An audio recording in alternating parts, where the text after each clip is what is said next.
Now we're going to move on to the shows section of successful drumming.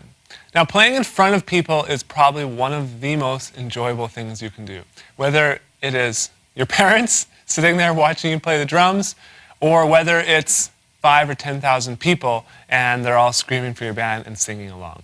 No matter what it is, it's an absolute rush. And people always seem to get a little bit nervous when this sort of thing happens. And so what I'm going to do is hopefully give you some tips and insights that are definitely going to alleviate some of those nerves.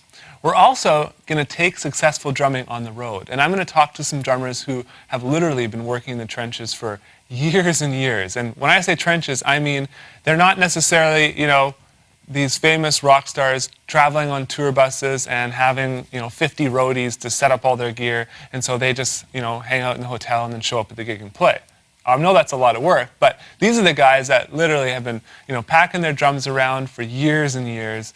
They've been gigging in the lowest of gigs, and they have the highest of gigs playing in front of like 5, 10, 20,000 people. And that's going to be really, really fun. You're going to learn a lot just by listening to these guys and hearing the different stories that they have and hearing the different tips that they have to give you.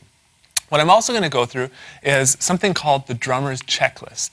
Now that's a very, very important list that you always want to keep handy. Always want to keep, a stack of them by your drum set, so when you're getting ready to go on a gig, you do not forget anything.